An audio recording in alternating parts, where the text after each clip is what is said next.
Hi there, and welcome to another episode of Chat EbT. I'm your host, Mohammed Ebrahim Tayob. My guest today is a CEO of multiple enterprises here in South Africa. Please help me in welcoming Mr. Velly Bosega.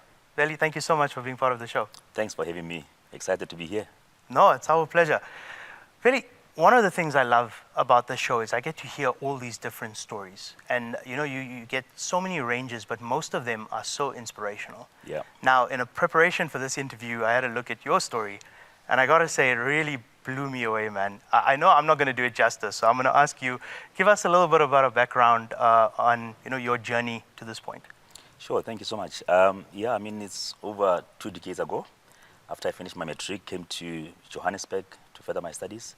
And unfortunately, my father didn't have money, to pay for my tuitions, for college or anything like that. And I ended up working on the street, selling tomatoes, selling zambaks. And that's where I learned, to run a business, to do calculations, a little bit of accounting.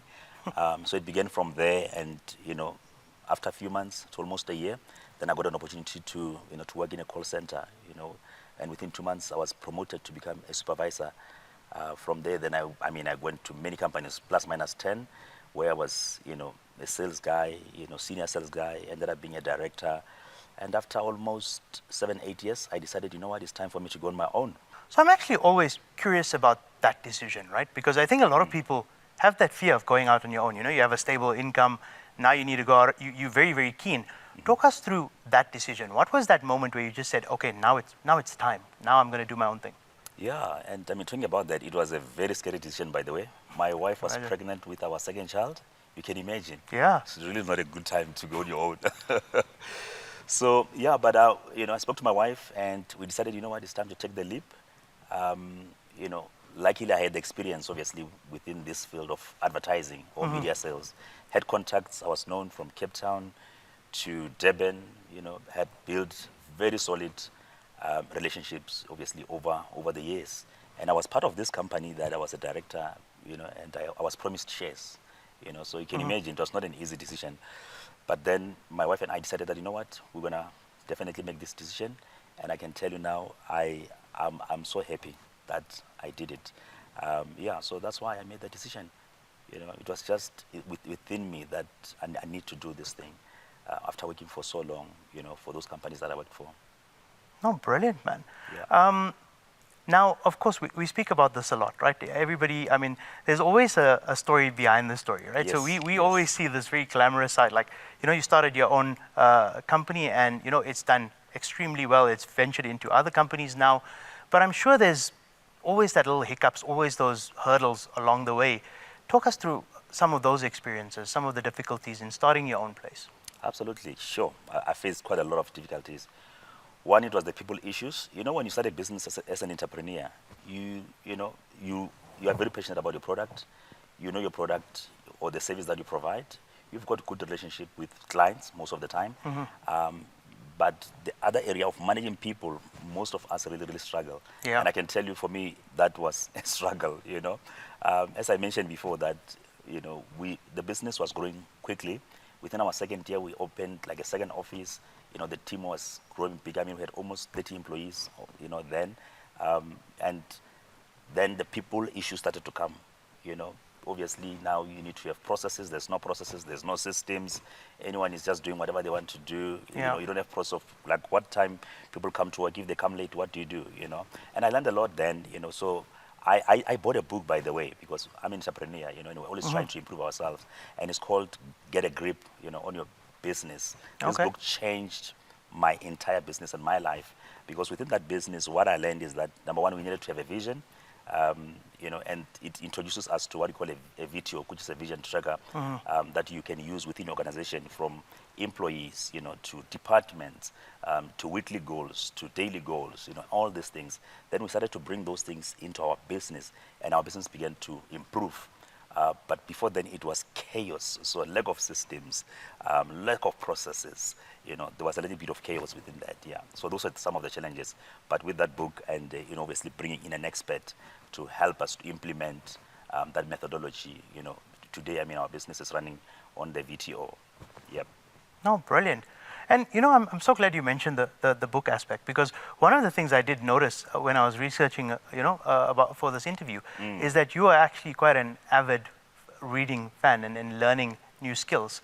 How important is that in becoming an entrepreneur, of reading all these different books that are available, these self-help guides, these inspirational guides? They are very important. I mean, just imagine you going to work every day and don't have a mentor, and you need some mentorship.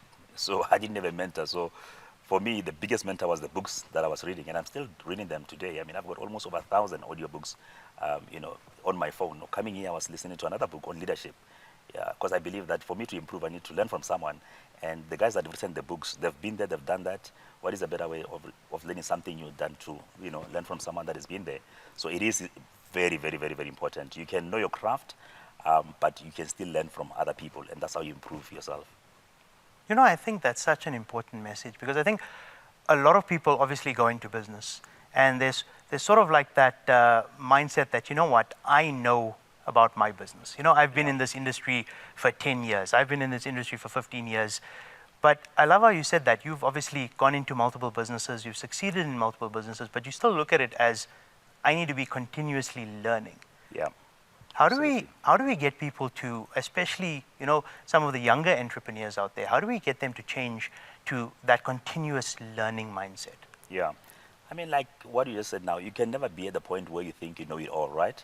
I mean, I might know about marketing and advertising, but I need to learn about leadership, because at the end of the day, when I build a business, I'm going to have a people issue. I need to learn about finance, because I'm not a specialist, and I can tell you, when I started my business, I had to do invoicing. I had to learn how to do invoicing. Read a financial statement, I had to learn, because nobody has ever taught me how to do that. I mean, I had to learn about operations within the business. I had to buy a book. So I almost had to buy a book about every aspect of my business, because I was alone then. And that's where, unfortunately, most of entrepreneurs start. You don't start with 5 people or 10 people. So that means you almost need to know the basics, and I'm not saying that you must be a CA, or be an expert, but at least you need to know the basics for you to be able to understand your books, to be able to know how to lead your team, or manage the entire business, because, from the beginning, as an entrepreneur, you're not just leading, but you're also a manager. So you have to learn to manage, because entrepreneurs, they're like, no, I'm not a manager, I'm a leader. But, who's going to manage your business before you transition to that leadership role, So reading and learning from others. And nowadays, I mean, we even have YouTubes. We've got this show, you bring experts, one can learn, so you don't have to buy a book, because other entrepreneurs, especially young people, they'll say, but I don't have money, to buy the books. Go on YouTube, search for a topic and learn from someone. Absolutely. You mentioned the word leadership quite a bit there. And I actually always love this discussion. Yeah. And the discussion is around being a boss versus being a leader. Yeah. Right? Yeah. How do you see that? And what's your view of the whole boss versus leadership debate? Wow, that's my favorite subject, by the way. Okay. Yeah, because I worked for a boss in 97. Not in 97, sorry. I think it was, around 2000 something. I can't remember there. I worked for a boss, and I can tell you, people were resigning almost every second day. Sure. And when they promoted me to become a supervisor, the same boss, they looked at me in the eye. They were like, Velly, you need to be hard on people. You need to be very strict. Guess what happened after I did that? People were resigning every week. So when I went on my own, I decided I'm not going to be a boss. I'm going to lead people. And that's why today one of our core values, as a business, is people. So we are a people-first business, because I've realized that, I might have a good product, I can have good systems, but if I don't take care of my people, the people won't be able to take care of my business. They always say that you take care of the people will take care of your business. So I believe that happens through leadership. I once heard this guy, John C. Maxwell, he says, lead your people so well that it's so easy for them to follow. You don't even have to drag them, because that's what managers do, They drag people to follow certain things, but the leaders, they don't have to do that.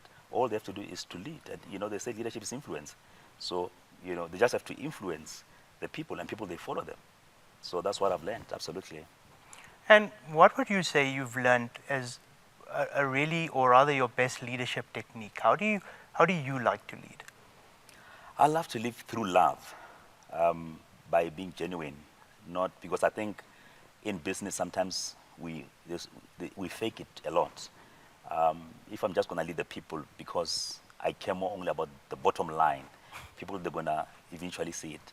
You know, they always say that people, they don't really care about what you do. You know, you can take people out, you know, which is what we do. You know, on Fridays they can have drinks, which is what, you know, we do. But really, people, they don't really care much about those things. Those are nice to have, but people, they care about how you make them feel, and they never forget how you make them feel. And that's very, very, very important. So, and I think it's just being there for the people and knowing that, you know, Velly really, really cares. And I mean, there's opportunities to show that, whether they are going through something or just stopping by the desk and say, well done, how are you doing? You know, instead of, where is my report? You know, Yeah. come to my office. You know, that's why, in as much as I've got managers, but anyone in my business, from the reception to the cleaner, they've got access to my office. I actually completely agree with you there. And you touched on a point, and I actually had a very good personal experience with regards to this, is that, you know, the staff, you giving them, obviously, like you mentioned, you know, the drinks on Friday. We think that that's the difference maker, but I think it's more the message that comes with that. Yes. I'll always remember, I was actually in the UK at the time, and I was actually working as a contractor for an American company. Yeah. And we were finalizing an audit. Now, obviously, there's a very big time difference. And I'll never forget, because I had worked in the one, for the Big Four up until that point. This is the first time, you know, I kind of left and went into that contracting position. And it was the final day. We were under, you know, a lot of pressure. We were ready to sign off, and we called the partner. Obviously, everything is remote. It was during COVID.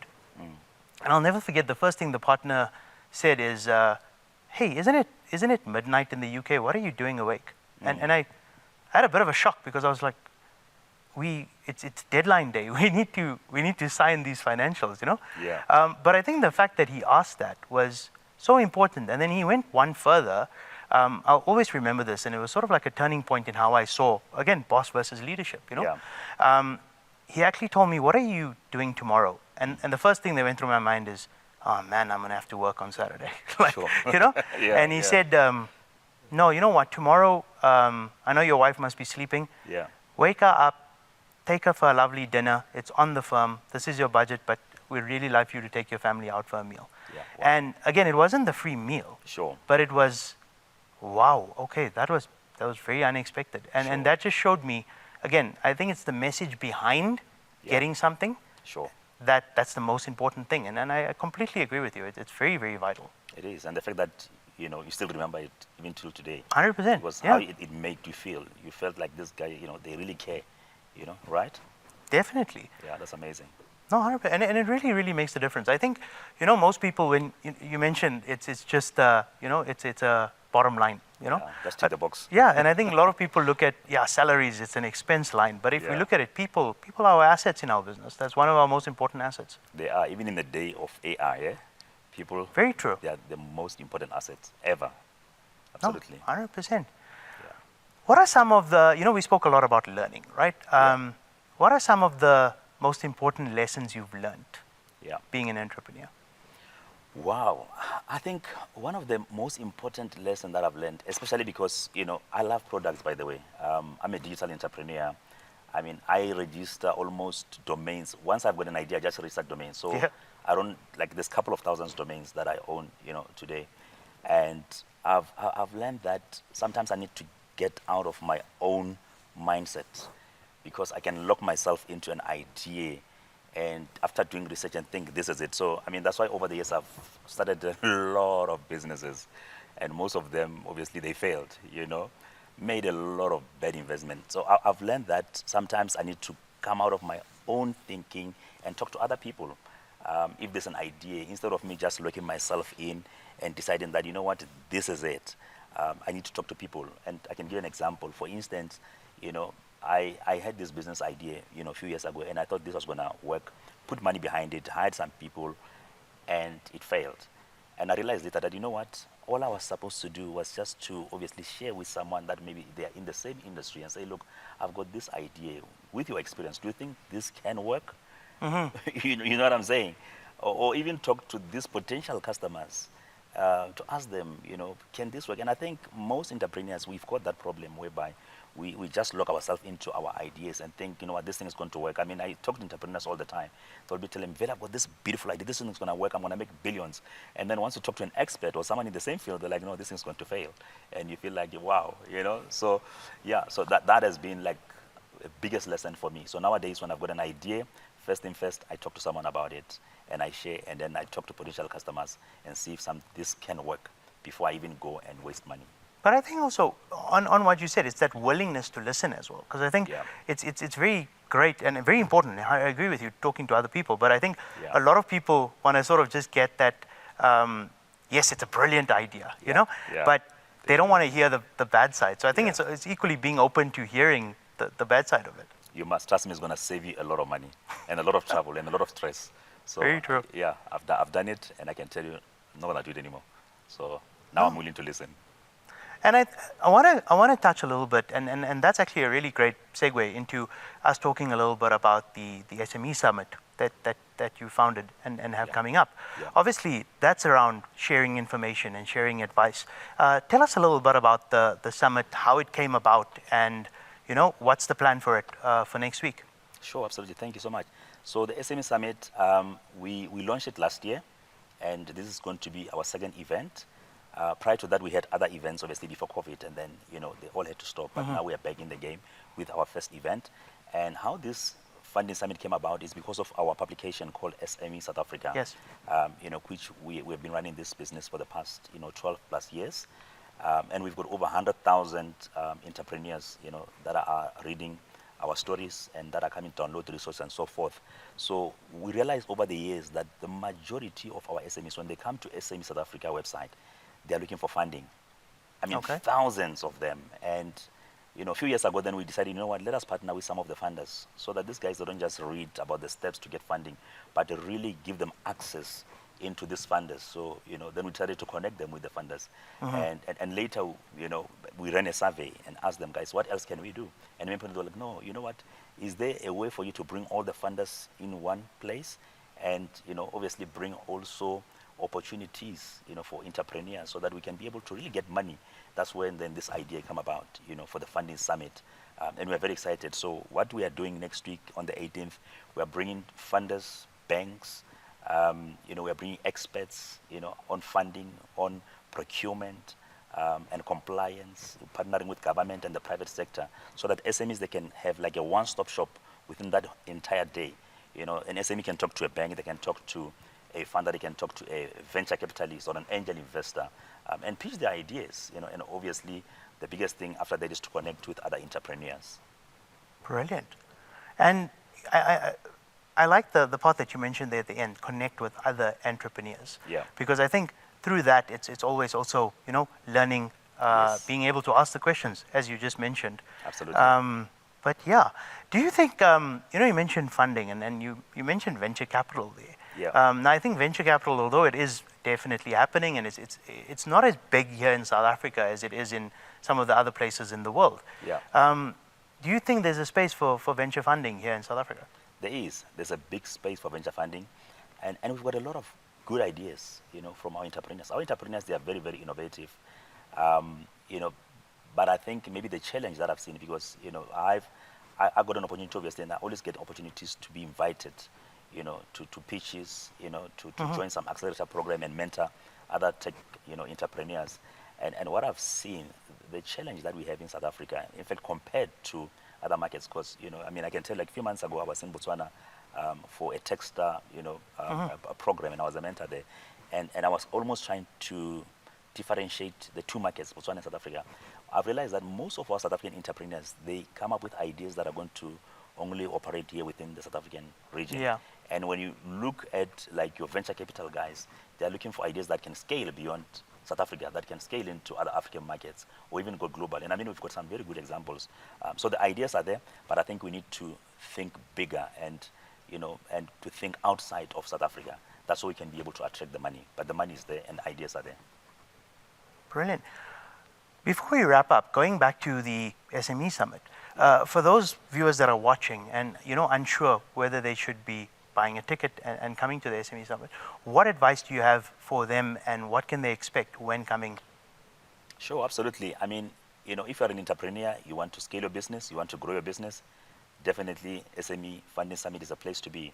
And the reason why it's a place to be is because the guys that are coming, the entrepreneurs that are coming there, or the type of entrepreneurs, these are guys that have built their business and they are ready to scale. So, you've got a guy that has hired people. I mean, one of the guys that is coming to join us, he has scaled his business to over 100 million, Wow. and now he's going into Africa. So imagine now talking to guys like that, to ask them questions like, how did you do it?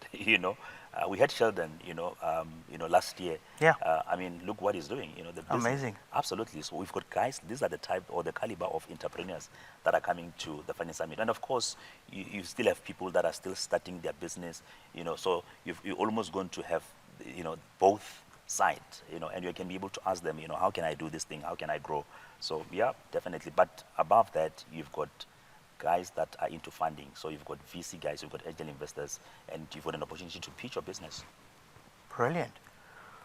There's a couple of questions that I always love asking most of our guests, right? Sure. So the first one is, if you could go back to any part of your career and give yourself a bit of advice, when would you go back to, and what advice would you tell yourself? Wow. Sure. I would go back when I was still an employee, and I would have told myself to start a business as soon as possible, because I think I was scared to do it. Once you've got the comfort of a salary, it took years. I feel like I should have started sooner, so I would have told myself to rather do it as soon as possible, because I see it now. I mean, with guys that are building, especially in the global space, they don't really take time. You find these guys, they're in college and they're already starting their own business, So yeah, I would have told myself rather to start immediately and never waste time. And that's what I tell my kids nowadays. Say, look, if you got an idea, let's work on it.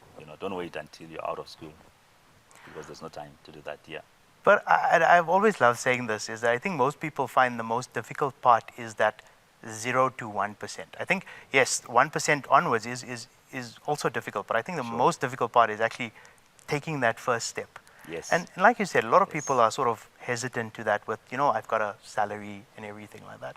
So what can you tell people in the sense of, advice to say it's okay to take that chance? Yeah. Look, it's challenging, especially if you've got a salary and you need to pay the bills, but it is okay.